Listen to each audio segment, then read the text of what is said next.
For 8 years I lived completely off-grid, no neighbors, no connections, no outside rules, just with my land, and the life I built with my own hands. It was quiet, it was simple, and most importantly, it was mine. I built everything myself, the cabin, the solar system, the water setup, every piece of it came from effort, not permission. Out here, you don't ask for control, you create your own independence, and for 8 years, that's exactly how it stayed, peaceful, uninterrupted, and exactly how I wanted it. Every morning started the same way, fresh air, coffee in hand, and nothing but trees and silence around me, no traffic, no noise, no people telling me what I can or cannot do, just freedom in its purest form. And then one morning that silence broke. I saw a vehicle coming up the Date Road, fast, too fast for someone who didn't belong here, dust rising behind it, cutting through the calm like it had somewhere important to be, and within seconds it stopped right in front of my cabin like it had every right to be there. The door opened, and out stepped a woman dressed like she was walking into a corporate office, not a mountain property, sharp clothes, clean shoes, and an attitude that showed up before she even said a word. She looked around like she was inspecting something and then locked her eyes on me.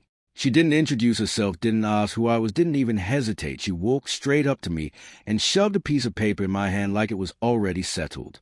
$47,000 unpaid HOA dues. I looked at the number, then back at her, waiting for the part where she realized she had the wrong place, but that moment never came because in her mind she was exactly where she needed to be. I told her calmly, there's no HOA here, never has been, not now, not 8 years ago, not ever. But she didn't care about that. She pointed at my cabin, my solar panels, my setup, and started listing violations like she had a checklist ready. According to her, I was out of compliance with community standards. I needed approvals, permits, adjustments, and apparently a very large payment to fix all of it. Out here, on land that had never been part of anything she was talking about. I could have argued, I could have raised my voice, but I didn't because something about her confidence told me this wasn't a misunderstanding. This was someone who believed they had authority even when they didn't. So instead of arguing, I turned around and walked inside. That confused her more than anything because she expected resistance, not silence, not control, not someone who wasn't reacting to her pressure. Inside, I went straight to a drawer where I kept every important document, land deeds, boundary maps, original paperwork, things you don't think about until someone like her shows up. Because out here, ownership isn't about what someone says, it's about what you can prove. I grabbed the documents and walked back outside. She was standing there, arms crossed, already frustrated like I was wasting her time, but this time I wasn't empty-handed. I handed her the papers and told her to take a look. At first, she didn't react. She skimmed through like she was expecting to find something wrong, something she could use to dismiss it. But the more she read, the slower she moved. Her expression changed, not dramatically, not all at once, but enough to notice the confidence started slipping, the certainty started fading, because what she was reading didn't match what she believed. Clear boundaries, clear ownership, no HOA, no jurisdiction, no connection to anything she was claiming. She flipped through faster now, looking for anything at all that could support her position, but there was nothing there for her to stand on. Still, she tried to hold her ground. She said it didn't matter. She said I was still in violation, but her voice wasn't as strong anymore because deep down she knew the truth was sitting right in her hands. Then she did what people like her always do when control starts slipping. She escalated. She pulled out her phone and made a call explaining the situation like I was the problem, like I was refusing to comply, like she was dealing with someone who didn't understand the rules. I leaned against my truck and watched quietly because I knew something she didn't, and I knew this call wasn't going to go the way she expected. At first her tone was confident, sharp, direct, but then it shifted slower, quieter, more uncertain, like the person on the other end wasn't agreeing with her. She started asking questions, repeating things, clarifying details, and then there was a pause, a long one. When she lowered the phone, everything had changed. I asked her simply, what did they say?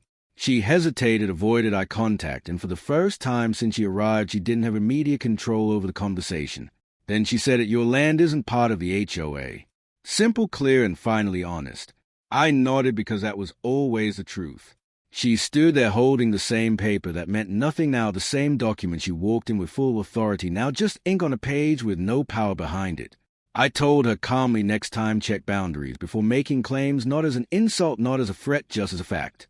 She didn't respond because there was nothing left to argue, no rule to enforce, no control to claim, just reality standing right in front of her. The forest went quiet again like it always does, like nothing had happened, because out here truth doesn't need noise, it doesn't need volume, it just exists. She turned and walked back to her vehicle, no more yelling, no more pointing, no more demands, just silence. The door closed, the engine started, and within seconds she was gone, dust following her back down the road, taking the problem with it. And just like that, everything went back to normal. I stood there for a moment looking around at the same land, the same trees, the same cabin. Nothing had changed, and at the same time everything had. Then I walked back to my life, back to the routine. I built back to the independence I chose, because out here you don't need approval, you don't need permission, you don't need someone else telling you how to live. You just need to own what's yours. She came here thinking she had authority, thinking she could control something she didn't understand, but authority without truth doesn't last, it never does. And out here, that lesson shows up fast, especially when you step onto the wrong land and try to claim it as your own. 8 years off-grid, and still standing, still independent, still mine. And that's how it ended, not with a fight, not with noise, but with facts. If you enjoyed this story, make sure to like and subscribe. And tell me where are you watching from, because stories like this happen more often than you think.